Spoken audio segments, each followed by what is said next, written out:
After the Surat District Court convicted Congress leader Rahul Gandhi in a criminal defamation case over his Modi surname remark, political reactions started pouring in. Congress termed the lower court's verdict as unsustainable and criticized the BJP government at the center. Other opposition parties extended their support to the Congress leader. This government is clearly relying, if it is in parliament, one set of techniques to throttle voices.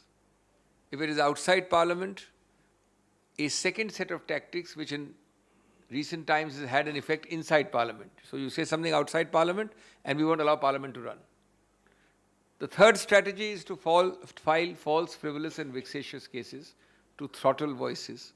No doubt there is a conviction, but this is an infirm, it's an erroneous and an unsustainable judgment. It will be challenged and we are hopeful that it will be stayed and ultimately quashed. लोकतंत्र के एक महान योद्धा के रूप में उभरे विपक्ष के नेता श्री राहुल गांधी के खिलाफ साजिशन, ये सब कुछ हुआ है। वो चाहते हैं राहुल गांधी आवाज बंद कर दें, लड़ाई बंद कर दें, भ्रष्टाचार के खिलाफ संघर्ष बंद कर दें, तो फिर वो राहुल गांधी के डीएनए को नहीं जानते। यह संघर्ष और प्रखर होगा, सत्य की लड़ाई और मजबूत होगी। यहाँ पर कहीं ना कहीं जुडिशियल ओवररीच हुआ है। जब उन्होंने अपना एक्सप्लेनेशन भी दे दिया है, उन्होंने कहा वो नहीं चाहते थे कि किसी तरीके का किसी को आहत पहुंचे, ठेस पहुंचे, तो वो एक मुद्दे पे चर्चा कर रहे थे। फिर भी ये निर्णय लिया गया है। इसकी फार रीचिंग कॉन्सिक्वेंसेस होंगे। पॉलिटिकल लाइफ में, पॉलिटिकल रैलीज में बहुत सारी चीज़ें कही गई। प्रधानमंत्री नरेंद्र मोदी जी ने नेहरू जी के बारे में कितना कुछ कहा है, गांधी परिवार के बारे में कितना कुछ कहा है। तो इस तरीके से अगर हम लोग जुडिशियल डिसीजंस देखेंगे, डेफेमेशन में ओवररीच देखेंगे, तो it will have far reaching consequences politically also. देखिए, पार्लियामेंट की प्रिविलेज कमेटी के माध्यम से भी कोशिश कर रहे हैं। जुडिशियल के इंटरवेंशन जो अभी सामने आया है, डिसीजन आया है जो वो चैलेंज कर सकते हैं हायर कोर्ट्स में, उसमें हम देख रहे हैं। तो ये जो कोशिश हो रही है कि राहुल गांधी जी को साइलेंट करें भारत जोड़ो यात्रा के बाद, वो क्लियर कट एजेंडा दिख रहा है कि एजेंडा के तहत काम हो रहा है। तो जो भी होगा, जनता जनार्दन सबसे बड़ी जज है। सबसे बड़ा कोर्ट अगर देश में है, लोकतंत्र में, प्रजातंत्र में, वो जनता है और जनता ही इस पर निर्णय लेगी कि जो हो रहा है सही हो रहा है या गलत हो रहा है। Samajwadi Party chief Akhilesh Yadav slammed BJP and said that the Saffron Party should be dragged into court for defaming the country and its constitution. AAP convener Arvind Kejriwal also backed Rahul Gandhi and criticized BJP. He accused the BJP of hatching a conspiracy to eliminate non-BJP leaders and parties by prosecuting them. देखिए, राहुल गांधी जी की party से हमारे काफ़ी मतभेद हैं और हो सकता है मतभेद आगे भी रहें, मगर जिस तरीके से केंद्र सरकार और भारतीय जनता पार्टी कानून का दुरुपयोग कर रही है, अलग अलग मुकदमों के अंदर विपक्ष के नेताओं को अलग अलग राज्यों में फंसाया जा रहा है, एक एक मामले के अंदर दर्जनों एफआईआर अलग अलग राज्यों में कराकर विपक्ष के नेताओं को ये बताया जा रहा है कि अगर आप सरकार से सवाल करेंगे तो आपकी जुबान हम बंद करा देंगे।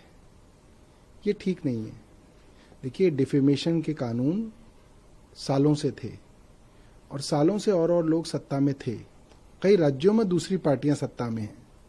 आप तो फिर किसी को बोलने ही नहीं देंगे।